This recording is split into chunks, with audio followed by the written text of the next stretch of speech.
sertai baik dalam pembacaan maupun dalam perenungannya.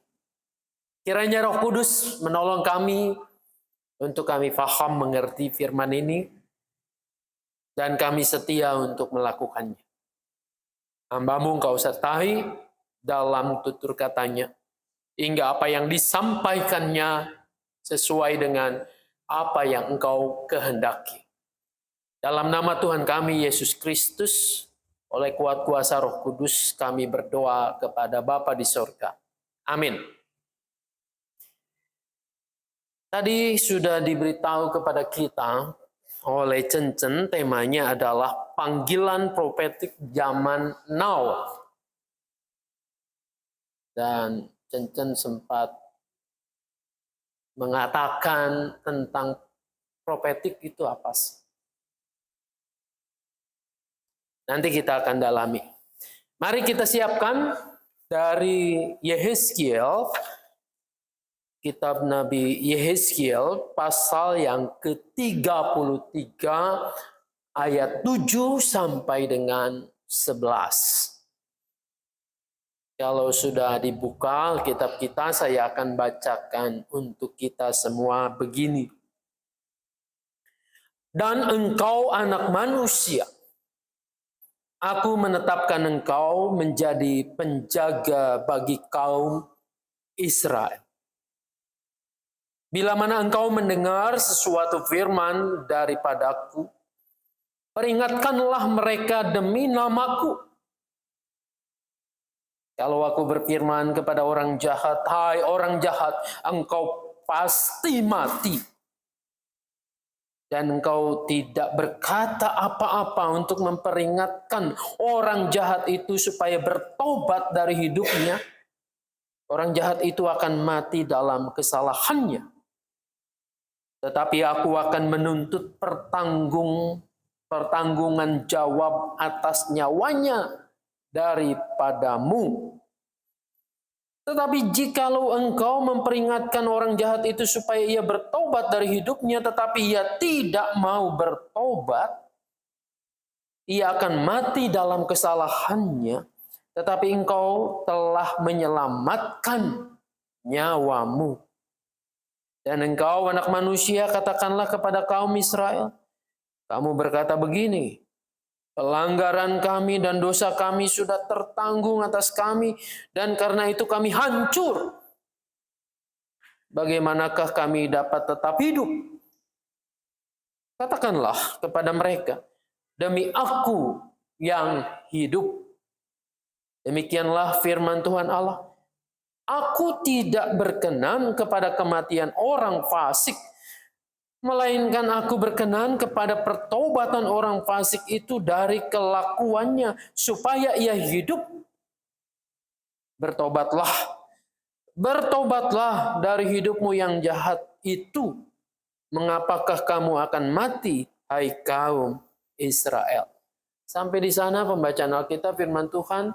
Yang berbahagia adalah yang mau mendengarkan firman Allah, memelihara tentu dengan melakukannya. Haleluya. Ya, kembali kepada istilah profetik. Tadi Cencen mengatakan setelah diskusi dengan Tulas bahwa profetik itu segala sesuatu yang berkaitan dengan kenabian. Benar ya, dalam kamus bahasa Indonesia kalau kita buka, profetik itu adalah yang berkaitan dengan kenabian. Ada lagi tambahannya. Dan meramalkan sesuatu yang bakal terjadi. Kalau dikaitkan dengan tema kita, jadinya adalah panggilan yang berkaitan dengan kenabian pada zaman now. Zaman sekarang. Apa sih panggilan kenabian? Profetik itu di bahasa Indonesia kan dari bahasa Inggris prophet. Prophet itu dari bahasa Yunani, prophetikos. Artinya betul ada kaitannya dengan kenabian. Yang menyuarakan bukan suara dari dirinya, tetapi suara yang diterima dari Tuhan untuk mengingatkan sekelompok, komunitas, sebuah bangsa, atau orang lain atas kesalahan yang dilakukannya, atas ketidakbenaran yang sedang dilakukan oleh orang tersebut. Nah, ini embel-embelnya tema kita saat ini, zaman now. Kalau zaman dulu, Yeskiel diteguhkan sendiri oleh Tuhan. Kamu penjaga Israel. Kamu harus mengingatkan perbuatan mereka yang salah, perbuatan mereka yang jahat, yang mengingkari kehendak Tuhan. Supaya mereka bertobat. Nah, masalahnya kalau zaman now bagaimana? Apakah masih berlaku untuk kita, untuk Anda dan saya, mengingatkan kalau ada kelompok orang yang sedang melakukan ketidakadilan, yang sedang melakukan kezaliman, yang sedang melakukan hal-hal yang tidak benar? Apakah ada kewajiban kita untuk mengingatkan, menegur? Saudara-saudara, kalau kita yakini dan percaya bahwa firman Tuhan ya dan amin dari dulu sampai sekarang tetap berlaku, mestinya berlaku bagi setiap orang yang mengimani dan tahu akan kebenaran. Mari kita belajar nih dari ayat yang tadi kita baca bersama-sama. Apa tugas dan fungsinya seorang prophet, seorang nabi yang dipakai oleh Tuhan?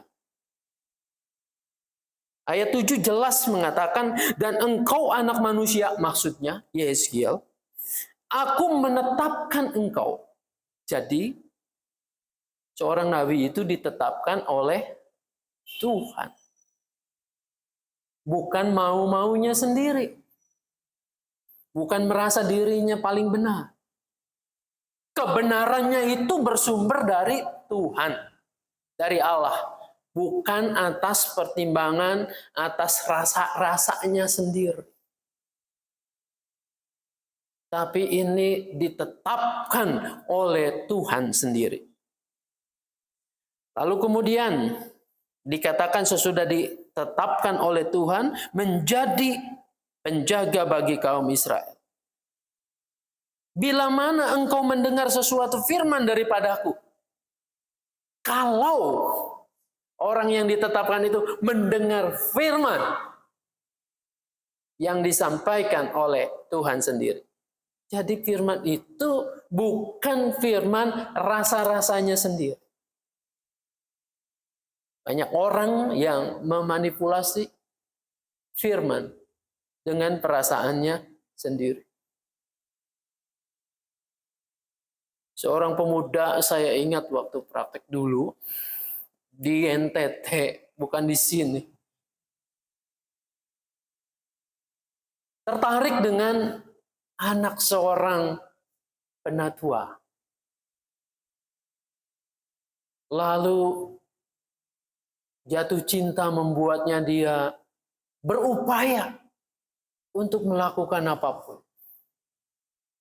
Untuk menarik, memikat sang pujaan hatinya. Suatu saat dia berkata kepada papanya gitu ya, "Papa, semalam Tuhan berbicara kepada saya. Anak Bapak akan bahagia kalau engkau izinkan menjadi istriku." Bayangkan kalau Anda yang jadi orang tuanya gimana? Tuhan ngomong katanya bahwa yang jadi pasangan yang ideal itu dirinya.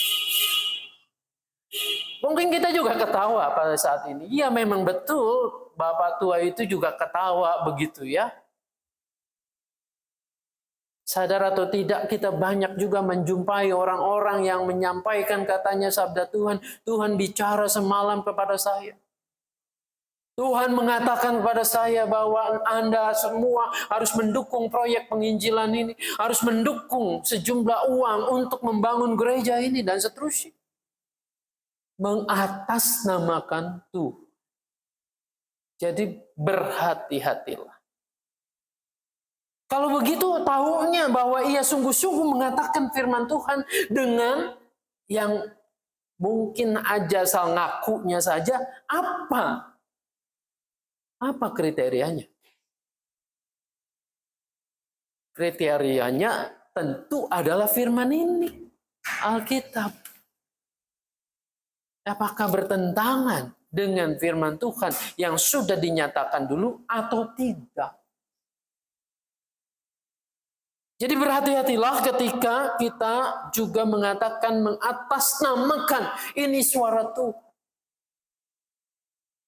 Jadi setelah Nabi Yeskiel itu ditetapkan, ia diingatkan yang harus engkau sampaikan adalah setiap perkataanku. Bukan perkataan perasaan, bukan perkataan yang bersumber dari dirinya sendiri. Lalu dikatakan, bila mana engkau mendengar sesuatu firman daripadaku, peringatkanlah mereka demi namaku. Jadi tugas utamanya mengingatkan. Peringatkanlah. Bukan atas nama otoritas wewenang sendiri, tetapi atas nama Tuhan sendiri. Nah ini zaman Nabi Yeskiel dan nabi-nabi yang lain. Lalu pada zaman now, pada zaman sekarang ini, siapa? Saudara-saudara, kita meyakini berdasarkan firman Tuhan juga, bahwa setiap orang yang percaya dan mengenal kebenaran itu terpanggil untuk menyatakan kebenaran. 1 Petrus 2 ayat yang ke-9 mengatakan, kamulah imamat rajani yang dipanggil dari kegelapan kepada terangnya yang ajaib untuk menyatakan kasih Tuhan, untuk memberitakan kebenaran itu. Jadi tugas ini tidak serta-merta, oh ini bagian masa lalu saja. Mengapa? Karena masa lalu, masa sekarang mungkin yang akan datang. Manusia senantiasa bergumul dengan kehidupannya. Dosa manusia dari dulu, sekarang, mungkin sampai nanti akan tetap ada. Maka Tuhan menghadirkan orang-orang yang mengenalnya untuk menyatakan kebenaran. Untuk menyampaikan suara Tuhan. Kalau dulu Yeskiel betul-betul tahu langsung Tuhan mengatakan, yang aku akan nyatakan kepadamu, kamu harus sampaikan. Kalau kita sekarang apa? Apakah yang seperti tadi itu dengar suara Tuhan semalam? Maka untuk kita harus melengkapi diri dengan kebenaran firman Tuhan. Mau tidak mau Anda dan saya harus belajar firman dan kebenaran ini. Standarnya adalah firman Tuhan, Alkitab ini. Bagaimana Anda dan saya, kita semua tahu tentang kebenaran firman, kehendak Allah, kalau nggak pernah baca, nggak pernah mendengarkan firman Tuhan, nggak pernah merenungkannya baik-baik. Jadi saudara-saudara, di sini kita terpanggil untuk terus-menerus dekat dengan Tuhan, mengenal kehendaknya, belajar tentang kebenarannya, lalu memakainya dalam hidup kita. Dan inilah yang akan kita sampaikan kepada orang-orang yang sedang atau lagi menikmati dosa dan ketidakbenaran. Ada kalanya memang ketika kita menyampaikan kebenaran ditolak, kita tidak disukai. Tetapi ada juga orang yang kemudian mengatakan dan sadar, ya dosaku udah terlalu besar. Pernah nggak ibu bapak kita dengar ada orang yang ditegur, gua mah udah kepalang basah. Umurnya juga udah bangkotan. Tabiatnya memang udah begini. Kalau ngomong nyablak dan seterusnya. Jadi ya sudahlah, emang saya mah begini, emang gue mah seperti itu. Kalau udah basah ya mandi sekalian aja. Gitu. Saya pernah beberapa kali berjumpa dengan orang-orang yang seperti ini. Yang hobinya, ya di sini banyak ya. Hobinya ke pub begitu ya. Lalu menghilangkan stres dengan minuman-minuman yang ditemani oleh wanita-wanita penghibur. Lalu sembunyi-sembunyi main kartu, main apa. Ketika dicoba, diingatkan, udahlah, lu aja deh yang bener. Lu aja jadi pendeta yang baik. Gua mau udah kepalang basah. Pernah nggak bertemu dengan orang begitu? Lalu bagaimana sikap kita? Apakah berhenti? Dalam konteks bagian ini saya membatasi nih, ayat 7 sampai 11 ini. Membatasi terhadap orang-orang yang sudah merasa, oh ya udah, memang ini hukuman yang harus kami terima. Saya sudah kepalang basah. Itu ayat 11 jelas. Dikatakan, katakanlah kepada mereka, demi aku yang hidup, demikianlah firman Tuhan. Aku tidak berkenan kepada kematian orang fasik, melainkan aku berkenan kepada pertobatan orang fasik. Kenapa Tuhan ngomong seperti ini? Sebelumnya di ayat 10 itu mereka orang-orang yang diingatkan ini mengatakan kepada sang nabi ini, kamu berkata begini, pelanggaran kami dan dosa kami sudah tertanggung atas kami dan karena itu kami hancur. Ya udah, kalau udah mau hancur, hancur aja. Nggak ada harapan lagi. Tuhan sudah mengatakan orang jahat akan mati, akan hancur. Jadi yang terjadi adalah buat apa kamu ngomong juga? Buat apa kamu mengingatkan? Ya. Buat apa kamu mengingatkan juga? Tuh dosanya udah besar, udah berat. Dan hukuman atas itu adalah hancur dan kematian. Sudah kami nggak ada harapan lagi. Ini di pembuangan. Ini kami sedang menjalani hukuman yang berat. Saudara-saudara, kebanyakan orang merasa begitu. Sudah kadung melakukan tindakan kejahatan. Ya sudah, jadilah penjahat sekalian. Apakah betul seperti itu? Tadi di ayat 11 Tuhan mengatakan tidak. Kalau engkau mengatakan kepada orang bahwa engkau adalah orang jahat dan engkau akan dihukum Tuhan, engkau juga harus menyatakan supaya orang itu bertobat. Sehingga pertobatannya itu diterima oleh Tuhan. Dia bukan lagi menjadi orang fasik, tetapi orang yang betul-betul bertobat. Kembali kepada Tuhan dan jalan Tuhan. Tuhan menghendaki itu. Itulah yang kita baca dalam Mazmur 51. Nathan ini, ya Nathan bukan anaknya Lalan ini. Nathan ini dipakai oleh Tuhan untuk mengingatkan Daud. Daud berzina dengan Batseba. Alkitab ini luar biasa. Tidak menutup-nutupi dosa orang besar, dosa orang-orang yang dipakai oleh Tuhan. Tapi dengan nyata.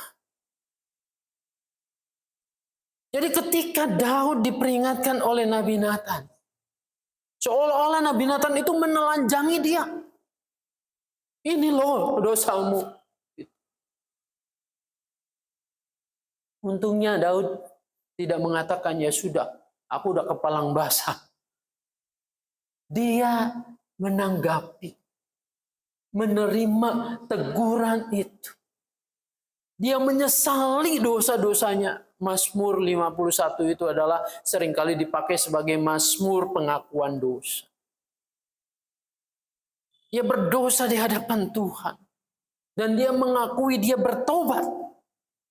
Dan dia mengimani bahwa yang Tuhan inginkan adalah pertobatan, bukan seberapa banyak persembahan. Dari situlah kemudian Daud menghayati, hati yang hancur itulah bukti pertobatan yang benar di hadapan Tuhan. Dan Tuhan menginginkan ini. Menginginkan orang fasik itu kembali. Apa sih artinya orang fasik? Saudara-saudara, orang fasik itu adalah orang yang berdosa. Orang fasik itu adalah orang yang tahu hukum Tuhan, yang tahu kebenaran. Tetapi ia menolak untuk melakukannya. Dia menolak untuk setia kepada Tuhan.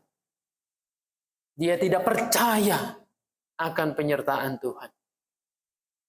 Ini bedanya orang yang bersalah dengan orang berdosa, orang fasik.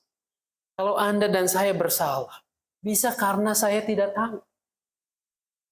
Saya tidak tahu jalan ke sini, akhirnya saya nyasar. Saya tidak tahu makan makanan yang sehat, makan makanan yang benar, ya akibatnya tubuh saya metabolismenya tidak baik. Tidak tahu, itu karena ketidaktahuan. Maka saya melakukan kesalahan. Tapi kalau fasik, kalau orang berdosa, tahu ini benar. Tahu Tuhan tidak suka perzinahan. Tahu Tuhan tidak suka perjudian, penindasan, dan seterusnya. Tapi kita lakukan. Hati ini udah tahu sebenarnya. Ini Tuhan tidak suka. Kita lakukan juga. Nah, ini yang disebut dengan orang-orang fasik. Jadi sebetulnya Tuhan itu sudah muak sekali dengan orang-orang seperti ini. Mereka tahu yang benar. Mereka tahu yang baik. Tetapi tidak melakukannya. Nah, untuk orang yang seperti inilah Nabi dipanggil, ditetapkan untuk mengingat. Untuk orang-orang yang seperti inilah Tuhan menghadirkan Anda dan saya untuk mengingatkan mereka. Betul bisa jadi mereka itu akan menolak. Tetapi Tuhan menginginkan tak jemu-jemunya kita mengingatkan terus. Supaya mereka jangan binasa dihukum oleh Tuhan. Nah, untuk itu maka kita harus siap sedia. Apanya yang siap sedia? Harus siap sedia stamina kita, iman kita, kebenaran yang ada dalam diri kita. Jangan sampai apa yang kita ingatkan pada orang lain justru menimpa diri kita sendiri. Kamu aja begitu. Kita harus mempraktekkan terlebih dahulu firman ini, kebenaran ini, lalu akan menjadi efektif. Dan kita harus mengingatkan, tidak ada kata terlambat untuk bertobat, untuk kembali ke jalan Tuhan. Nah, biarlah saudara-saudara, bu-ibu khususnya, ketika kita melihat hal-hal yang tidak sesuai dengan firman Tuhan, jangan pernah diam. Kita diberikan oleh Tuhan mandat untuk saling mengingatkan. Sebelum kita mengingatkan orang lain, ingatkan juga diri kita sendiri untuk melakukan firman itu hingga menjadi contoh yang nyata. Tuhan Yesus memberkati kita. Amin.